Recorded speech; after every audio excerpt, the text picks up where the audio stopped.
সুপ্রিয় দর্শক, আসসালামু আলাইকুম। আপনাদের সবাইকে স্বাগত জানাচ্ছি এখনকার আলোচনায়। আপনাদের সঙ্গে আছি আমি সিরাজুল ইসলাম। দর্শক, আমেরিকা এবং ইরানের মধ্যকার যুদ্ধ থামেনি, বরং আরো বিপজ্জনক দিকে মোড় নেওয়ার ইঙ্গিত মিলছে। গত রাতের হামলা পাল্টা হামলার পর ইরানের রাষ্ট্রীয় গণমাধ্যম অভিযোগ করেছে, আজ 9 জুলাই বৃহস্পতিবার দিনের বেলায়ও আমেরিকা ইরানের বিভিন্ন অবস্থানে হামলা চালিয়েছে। এছাড়া গত রাতে ইরানের একটি আন্তর্জাতিক রেল করিডোরে হামলার অভিযোগ করেছে ইরান, যে রেল করিডোর ইরানের পাশাপাশি রাশিয়া এবং চীন ব্যবহার করে। এই প্রেক্ষাপটে ইরানের আইআরজিসি সরাসরি বলেছে, হরমুজ প্রণালী এলাকায় আমেরিকার সেনাদের কোনো ঠাঁই নেই, তাদেরকে মধ্যপ্রাচ্য ছাড়তেই হবে। এদিকে তুরস্কের নেটো সম্মেলনে যোগ দিতে এসে মার্কিন প্রেসিডেন্ট ডোনাল্ড ট্রাম্প এয়ারফোর্স ওয়ানের পুরনো বিমানে চড়ে তিনি দেশের উদ্দেশ্যে রওনা দেন। অথচ তিনি কিন্তু এসেছিলেন এয়ারফোর্স ওয়ান নতুন বিমানে। সেই বিমান ব্রিটেনে গিয়ে তারপরে ডোনাল্ড ট্রাম্পকে বিমানের আরোহী করেছে। তাহলে ডোনাল্ড ট্রাম্প কি ভীষণভাবে মৃত্যুর ভয়ে ভীত হয়ে পড়েছেন? এদিকে ইরানের সর্বোচ্চ নেতার শেষ যাত্রা আজই মাশহাদ শহরে নামাজে জানাজা এবং দাফনের মধ্য দিয়ে সর্বোচ্চ নেতা আয়াতুল্লাহ আলী খামেনির বর্ণাঢ্য রাজনৈতিক জীবনের অবসান হতে যাচ্ছে।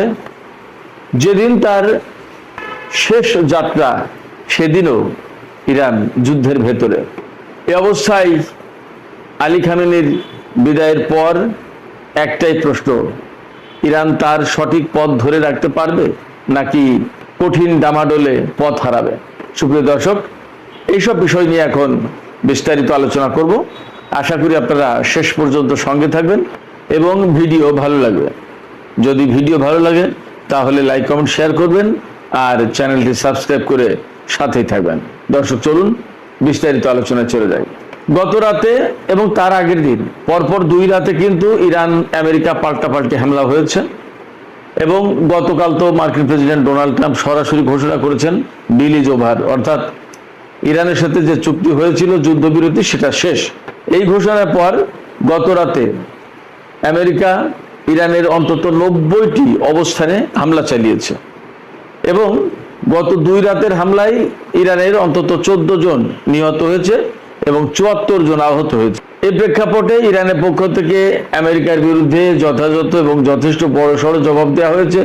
ইরান ঘোষণা করেছে যে আমেরিকা যদি একটা হামলা চালায় তাহলে তারা 2টা হামলা করবে, অর্থাৎ 1:2 হামলার মাত্রা বা রেশিও থাকবে এরকম।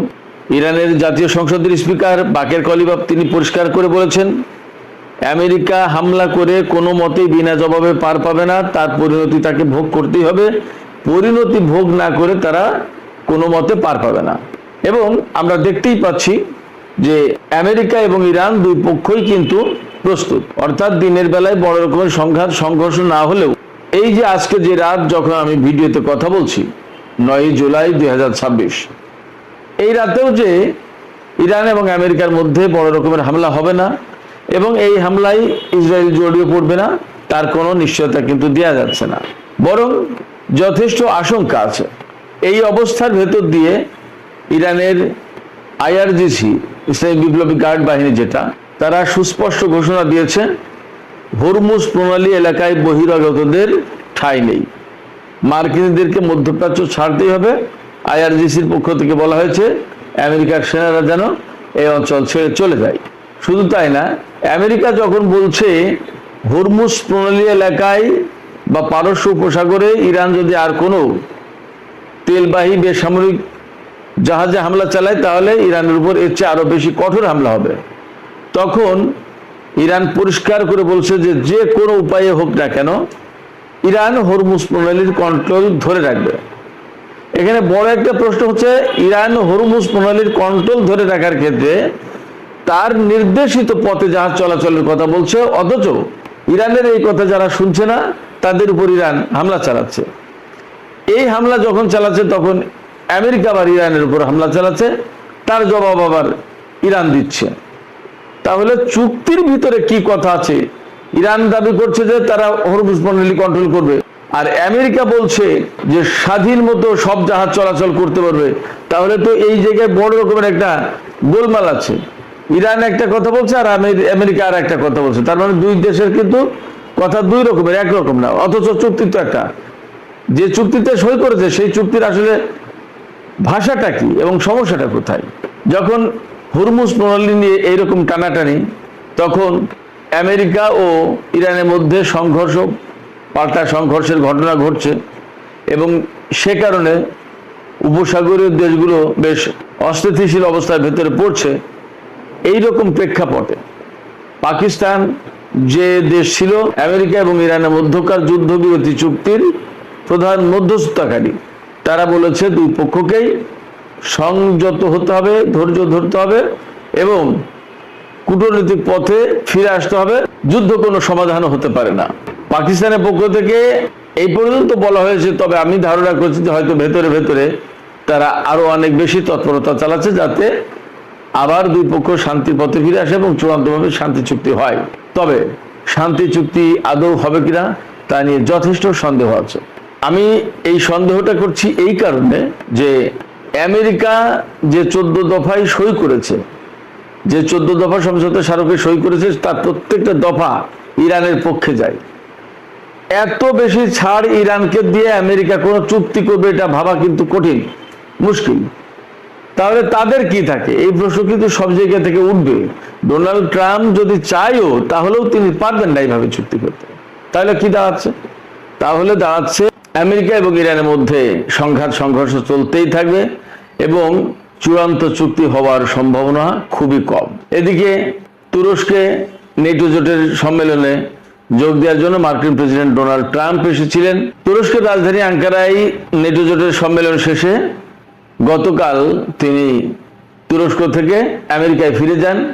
কিন্তু এখানে খুবই বড় একটা ঘটনা ঘটে গেছে। বড় ঘটনা হচ্ছে এই, ডোনাল্ড ট্রাম্প তুরস্কে এসেছিলেন এয়ারফোর্স ওয়ানের যে নতুন বিমান, সেই বিমানে করে। এই বিমানটা কাতার তাকে উপহার দিয়েছে। সেই বিমানে করে আসার পরে গতকাল তিনি যাওয়ার সময় কিন্তু এয়ারফোর্স ওয়ানের পুরনো বিমানে করে গেছেন।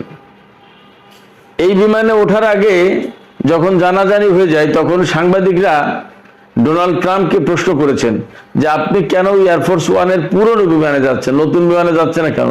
এখানে নিরাপত্তার কোনো ভয় পাচ্ছেন কিনা? ইরান আপনাকে হত্যা করতে পারে এরকম কোনো ভয় আপনার ভিতরে আছে কিনা?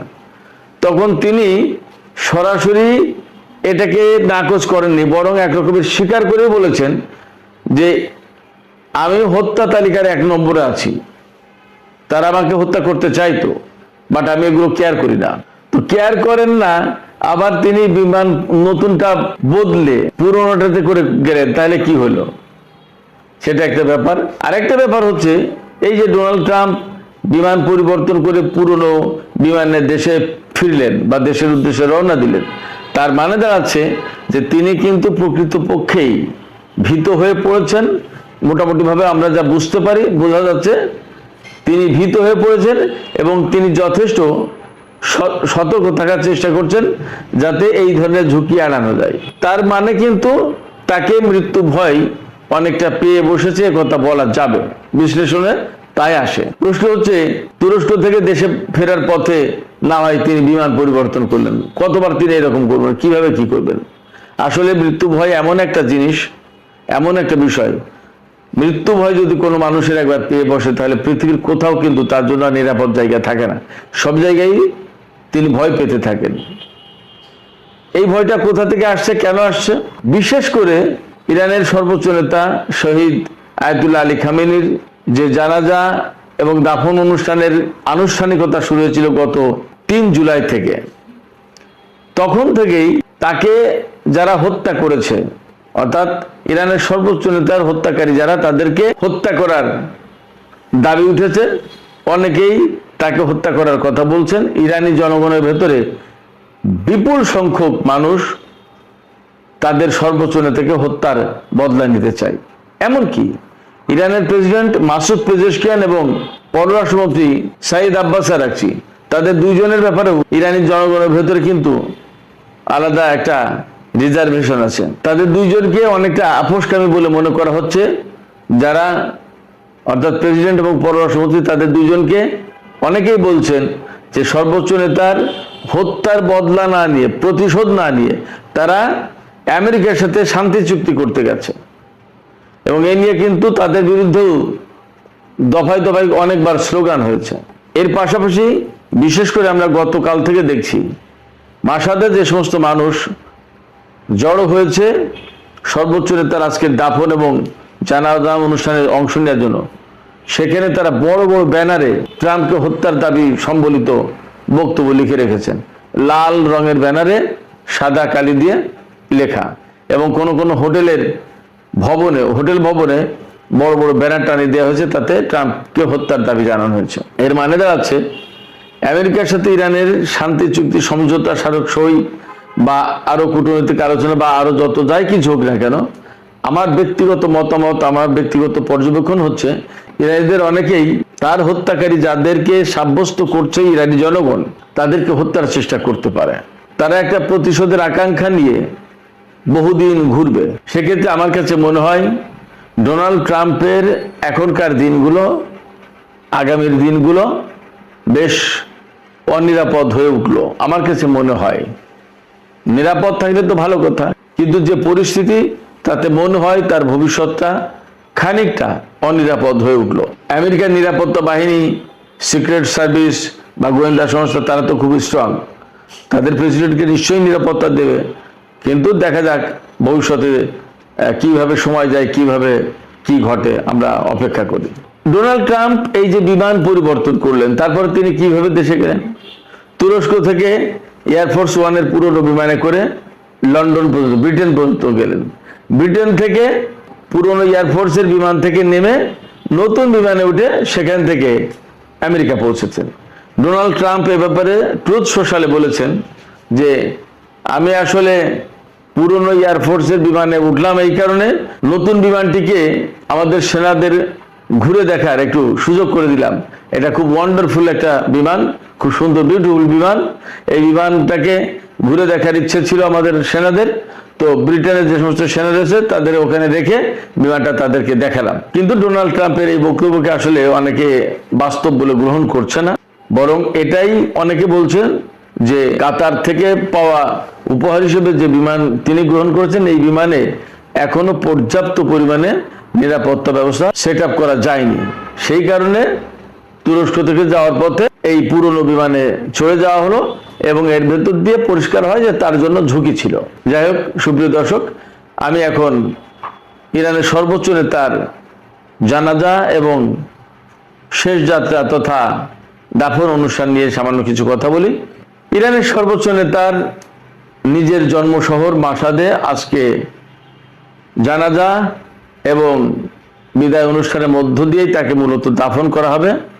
এর মধ্য দিয়ে ইরানের সর্বোচ্চ নেতা আয়াতুল্লাহ আলী খামেনির স্বর্ণোজ্জ্বল অধ্যায়ের, বিরাট কৃতিত্বপূর্ণ জীবনের কৃতিত্বপূর্ণ অধ্যায়ের অবসান ঘটতে যাচ্ছে। এর মধ্য দিয়ে খামেনি ইরানের সর্বোচ্চ নেতা হিসেবে যে দায়িত্ব পালন করে আসছিলেন 37 বছর ধরে, তার শেষ হলো বা শেষ হবে। তার আগে কিন্তু তিনি প্রেসিডেন্ট হিসেবে দায়িত্ব পালন করেছেন 2 দফায়। প্রেসিডেন্ট থাকাকালীন ইরানের বিপ্লবের নেতা আয়াতুল্লাহ ইমাম খোমেনি যখন ইন্তেকাল করেন, তখন আলী খামেনিকে সর্বোচ্চ নেতা নিয়োগ দেয়া হয়।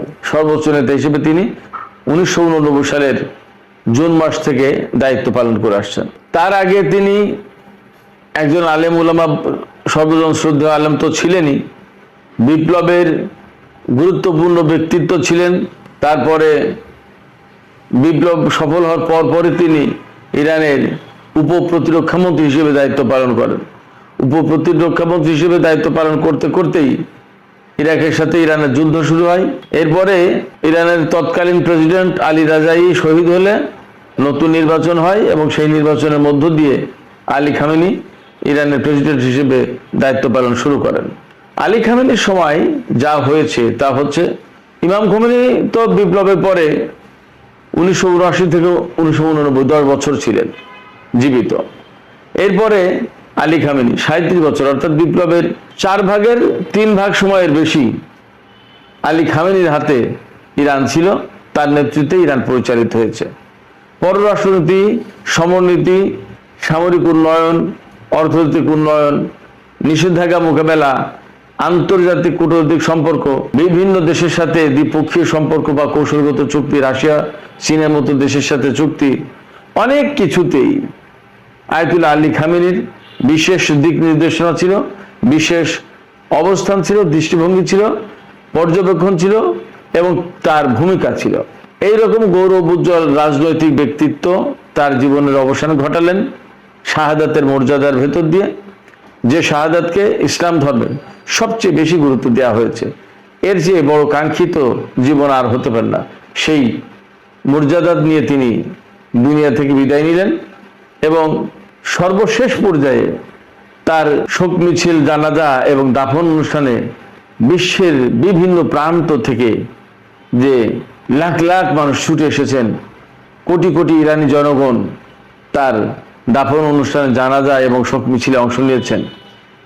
এক জীবনে এর চেয়ে আসলে আর বড় কিছু পাওয়ার থাকে না। সর্বশেষ পর্যায়ে তার শাহাদাতের পর তার বড় ছেলে মুস্তফা খামেনি ইরানের সর্বোচ্চ নেতার দায়িত্ব পেয়েছেন, তার কাঁধে দায়িত্ব তুলে দেওয়া হয়েছে। তিনি অসুস্থ অবস্থায় আছেন, এখনো পর্যন্ত তিনি জনসমক্ষে আসেননি। পর্দার আড়ালে থেকেই বিভিন্ন গুরুত্বপূর্ণ বিষয়ের দিক নির্দেশনা দিচ্ছেন।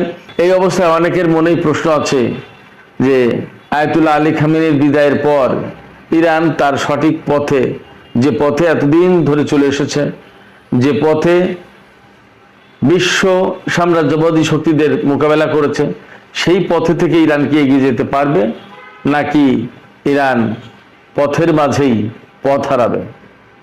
সুপ্রিয় দর্শক, এখনকার আলোচনা আমি এখানেই শেষ করতে চাই।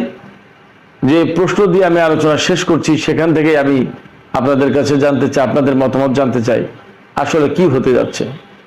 আলী খামেনির বিদায়ের পর ইরান কি আসলে পথ হারাবে, নাকি মনে হয় আপনাদের যে যে বিপ্লবের গৌরব উজ্জ্বল পথে এগিয়ে চলেছিল ইরান, সেই স্বর্ণোজ্জ্বল পথেই এগিয়ে যাবে এই দেশটি? আপনাদের মতামত কমেন্টে জানাতে পারেন। আর ভিডিও ভালো লাগলে লাইক, কমেন্ট, শেয়ার করবেন এবং চ্যানেলটি সাবস্ক্রাইব করে সাথেই থাকুন। দর্শক, এখনকার আলোচনা এখানেই শেষ করছি। আল্লাহ হাফেজ।